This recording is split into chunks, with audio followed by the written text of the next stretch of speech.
and then just again today to close up the night. Yeah, I think this is a really good pick, especially when it's up against someone like Yves, and not to mention that when you are looking for that one-shot potential against these marksmen, no problem. If I'm not looking for Yves, I'm just going to make sure Chico doesn't get to play the game. Are we looking at is this a... Where is the Faramis going in this case? Is it Keyboy? Is it a Rome Faramis? A Faramis? Yup. We just had a moment there. I'm sorry, our eye contact is just through the roof right now. Yeah, it could be a mid. Either way, it's still possible. Could be, correct, yeah. All right, now, I will mention that there is a possibility that both of them might take Rome boots, both looking for those, I don't know, it could be a dire hit, for all I know, coming in from Kadita, and we're expecting, Faramis to be the one. We won't know just yet until we get into the game, and look at that emblems. Now, Ling, and as well as Masha, very, very interesting. Masha, just the worst for marksmen, but Fredrin to be the shield of ONIC. Oh, this is, I wasn't expecting a Masha to pop up here already in day one, but I agree. Again, we were talking about spiciness, right? You can consider this a little bit of spiciness, right, for this last game of the day here. But like I expected too, it's going to be that Ling Fanny matchup here. Both teams have to be able to secure that early jungle pacing, and I gotta say, for Kairi, it's going to be difficult because you got a Hilda across from you. Yes. And we know how much havoc a Hilda can cause. Not just, as well as the Masha. Yes. But just the same, TODAK's lineup here, that's way too much scaling. You're expecting too much from the map in terms of XP and gold. You're looking at a Carry, an Eve, a Ling, and a Masha. How are they going to make that work? Look, I think they have some kind of orthodox way to get through certain phases of the game that are really awkward for TODAK, but very clearly in ONIC's favor. So we're just going to have to keep our eyes sharp here. Don't miss a moment of this matchup as we jump into the land of Dawn. Our very final game of day number 1 comes down between TODAK versus ONIC Esports. All right, can confirm now that the Faramis is going into the hands of Sans, and it is a roaming Kadita. Watch out, look, Momo! Oh, already. So soon. Yeah, so very That's the plan, that's the game plan. That's exactly what you were calling. Kairi, though, first blood drawn by Yumski. And as we were saying, these two heroes alone are going to cause havoc for Kairi. What ult? I mean, what ult? Level 1. This is, they cheesed him. They sent Momo in as well. They let go of Momo's very first wave to pull this off. That's crazy. That's just nuts. What? How? It's all about the collapse. Again, Kairi is rocking the high and dry. He's expecting that there would be... I think that's what I was expecting as well. They're looking for some scaling, looking for at least to build up some EXP and some gold to make this matter. But instead, they went the complete opposite. It's a total langar. Just bumped straight into the jungle. That's the idea. And even ONIC, they are a little bit more aware of what Yumski is trying to do, but Kairi is losing levels of time. Yeah, Yumski gonna be careful here if he can, but Kairi able to take the revenge, gets the kill, but Rival now should be able to just secure himself a purple buff.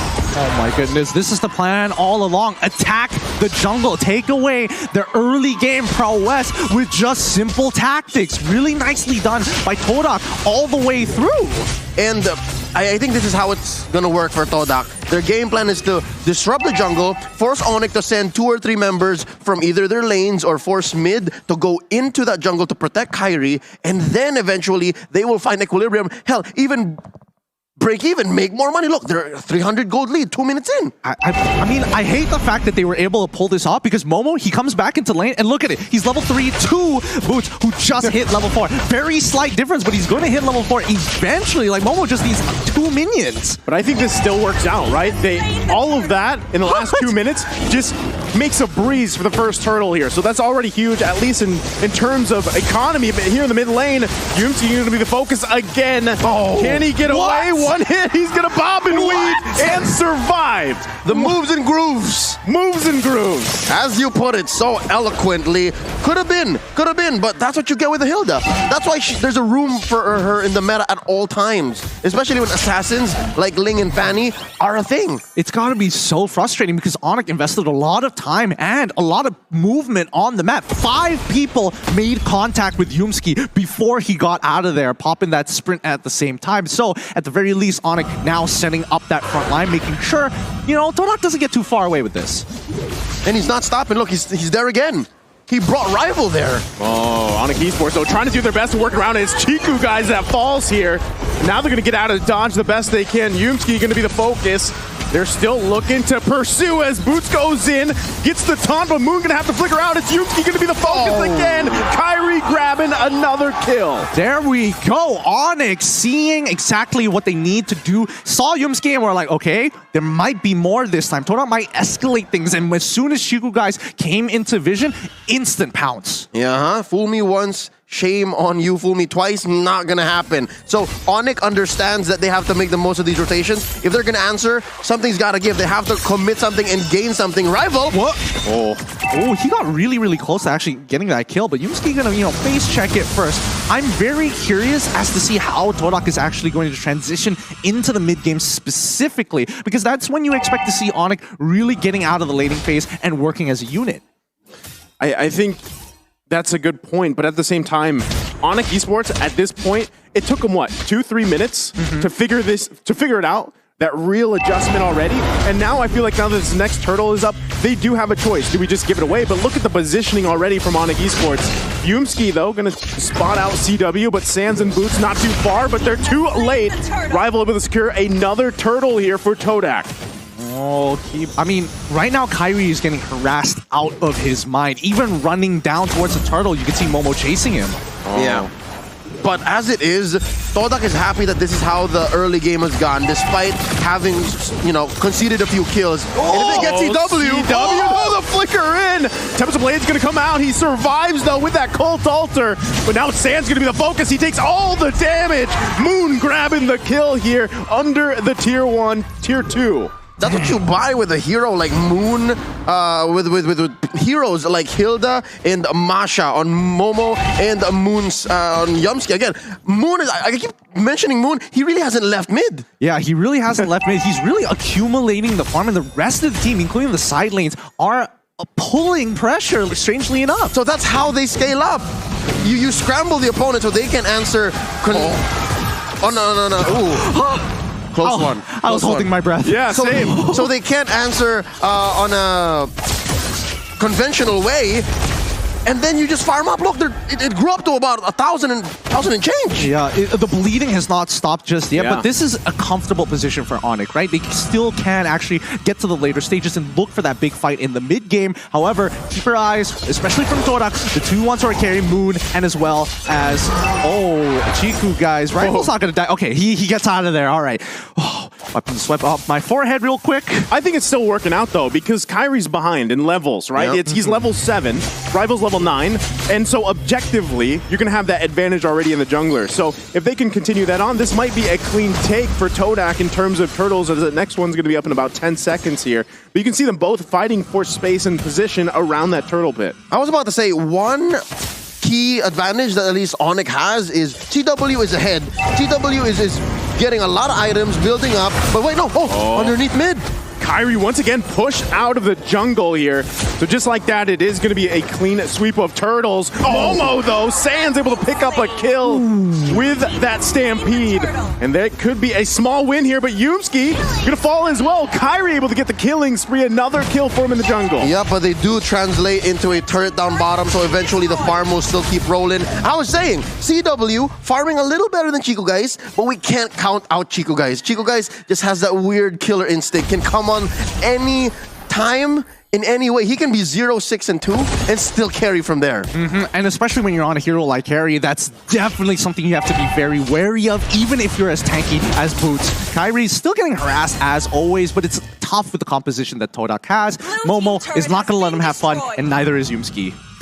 Man, just like that, I mean, there's turrets going down here. Finally, the second one in the game, both having won. So they're going to be working around with that space here, but still focus on the mid lane. Both these teams have the tools they need to win these small skirmishes leading up to that first lord of the game.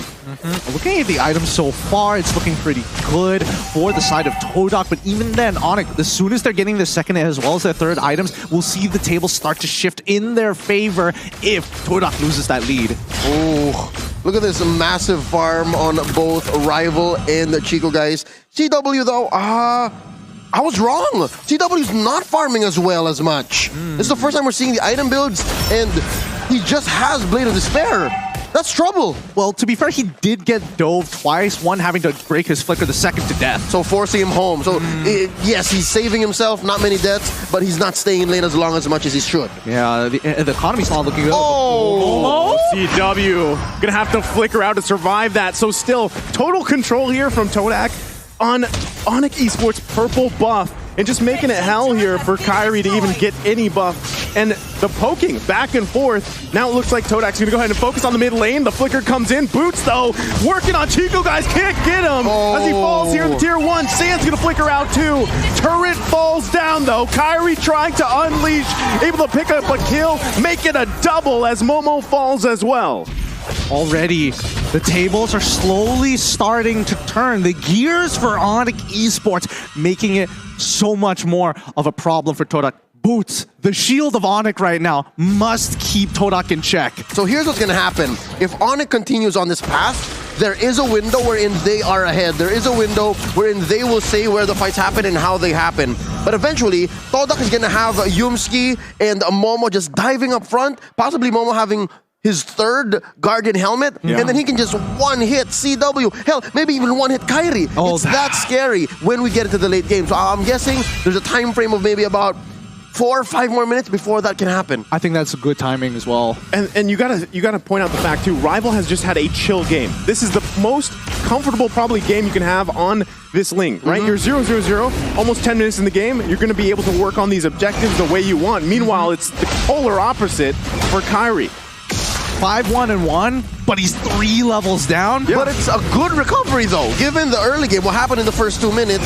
But we can counter blessings as much as we want, but it's all about this purple. Who's going to get it? Rival can Rival secure. They just got lured. Yeah, I mean, again, Kairi has done a good job working back from this, but still, objectively, it's TODAK with that advantage. Like you guys mentioned, you have Momo and Yumski going to any... Actually, they can even split up each other if they want to, focusing on the back line, protecting the front, causing havoc here. And that's what we're seeing. It's tough for ONIC Esports. No, that's exactly it. TODAK right now are doing their... Well, I wouldn't even say it's a split push, but they are doing cross-map plays while Yumski or even Momo is distracting them by purple buff, knowing how important it is for Kairi specifically to get it. They know a contestation point, a choke point against ONIC. Yeah, the reason why the split is so easy for TODAK is because Yumski and Momo can just do whatever they want. Yeah. They can face off against 3 or 4 members and still get out alive. So that's why all the rest of the members of TODAK are still farming elsewhere. They're pushing hard. They're going to get that taunt off, but still, it's only a turn that goes down. Kairi from the backside, though, can't get a kill. It was almost there, but he's going to fall here. Boots, though, going to fall as well. Chico, guys, take it out, but it's a 1-for-3 trade. And now TODAK knocking on the door of ONIC Esports. This is getting very sweaty already. One inhibitor has fallen. I was expecting maybe a second one here, but ONIC, they've got to be really careful here. They have to stop this bleeding now. That bottom lane inhibitor push is a leaking roof. That is permanent damage. Again, we were just talking about how Momo and Yumsi can go wherever they want. This makes it worse. You constantly have to send someone to clear that wave down bottom, or else you suffer a possible split push win. Oh boy, but once again, this contestation fight, these high intensity areas, purple buff, Lord right now, and I'm guessing that TODAK wants even more. They're gonna start going for the orange. I wonder if, like, how many purple buffs Kairi has actually been managed to get this game. That's actually a really good point. I don't know if that's the first one, maybe it's the second, but he hasn't had many opportunities to take it. So finally, but still, even 12 minutes in the game, you can see how much pressure is being put there on that crucial buff here for ONIC Esports. For sure. And I think, let's keep in mind, let's have a look at the replay one more time for that fight, because even though ONIC looked like they had the initial upper hand, it turned around so quickly once Momo got into the fight. Very key. Watch where Chico guys is and how many heroes from ONIC he had on him before he eventually died. But do the math, folks. Do the math. 1-for-3. Take that trade any day. Any day for sure. But TODAK, with a 5.5k lead here, it's only going to be fruitful for... Whoa! Yo, where did half of his life go? I mean, he is 5-2-2. He has high and dry. Correct. Right? And then Rival was alone, so it makes sense. But like, Rival's got like 10k on Kairi, who's like 3k down, and he's also 2 levels ahead of him. Yeah, 2 levels ahead. I would imagine you would do like a quarter at the very least. Could be the items, and Again, I didn't see where Kyrie came from. He was going at full speed, but could also be a factor as to how much damage he was dealing. Oh boy. All right. And then these Lings, they don't build any defense items at all. Oh, that's a good point. Yeah. That is a good point. Just pop him, glass cannon. Well, let's see whether the glass cannon is going to be enough for this interaction. Yet again, purple buff going to be choked out here. ONIC Esports still fighting for it, but it's going to ultimately be taken away. Momo and Yumski doing exactly what we painted the picture here. Yep. Keyboy, though, waiting patiently, because now that the Lord is up, this could be a crucial pickoff if Keyboy can find it, as he waits patiently in that bush for now, but TODAK not even going to enter that area. Oh my goodness, is somebody going to check it? Can he get hit? Rival's going to be told. Get the Tempest Blades out. And now Keyboy's going to be the one punished here. Kidding. What a play coming out from Rival. You're kidding. That didn't one-shot him. What's going on? He had everything, even Magic Worship. He played it perfectly. At this point, Keyboy hasn't really farmed up, couldn't stay in the lane, get the XP, get the gold that he needed. He just could not. And you're looking at Rival who's at level 15, level 14. Keyboy's at 11.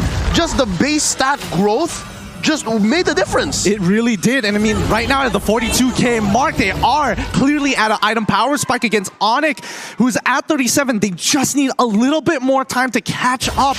But with this Luminous Lord, I don't know. We're expecting to see at least another inhibitor turn, or at the very least, a 5v5 fight. Yeah, I think, you know, as this Lord marches down on the bottom side, ONIC Esports is still, even with this defense, they're going to have their work cut out for them, because what you're seeing is just engage after engage. And Keyboy, I mean, look how tanky Yusuke is. He's going to get dragged with the Stampede here behind enemy lines, but should be able to bob and weave out of there. They do lose that mid-turret, though. They're not even going to wait for the Lord here, as TODAK is into the base of ONIC Esports. Lord has made its way to the base. They lose that mid lane, and now they're going to lose more resources here, but Momo doing exactly what he needs to do. Kyrie trying to poke down anybody that he can.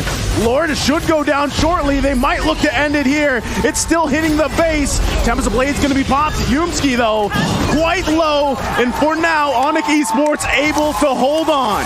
World-class defense coming up from ONIC Esports.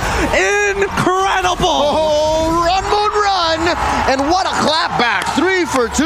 And ONIC is still breathing. So exactly how did that happen? All right, first up, I think Boots got a solid taunt and put down the members of TODAK to a very acceptable level for Kyrie to clean up. Plus the pulls from Sans, who actually is doing great. I'd like to see what Sans is building here. Again, the replay coming up in just a couple seconds here. They were underneath the crystal, so best believe there was a lot of free turret hits, right? So here, look at, watch Boots, watch Boots. Oh! Got her Appraisal's Wrath. You're right. The Appraisal's Wrath really making the difference, chunking out a lot of the members. But even prior to this, the fact that they were pulling the Lord's attention to minimize its damage on the crystal, that was key. All the difference. That was key. Oh, they're still going to be going for it. It's CW, though, that falls here to Yumski. Now Rival on the hunt for Sans. Can he grab the kill? Gets the Cold Bolter down. Tempest Blade's going to be popped here, and it's Shiku, guys. Taking out Kyrie. Going to flick her in and gets Keyboy as well. TODAK is looking to end the game here in a huge match for ONIC Esports. And now they're going to wait for that wave to come in. Rear wheel manipulation going to come down. Boots trying to do his best to stall out. But now the wave's going to be charging in. TODAK looking to end the game. Rival focusing on the crystal, and that's it. TODAK takes the game against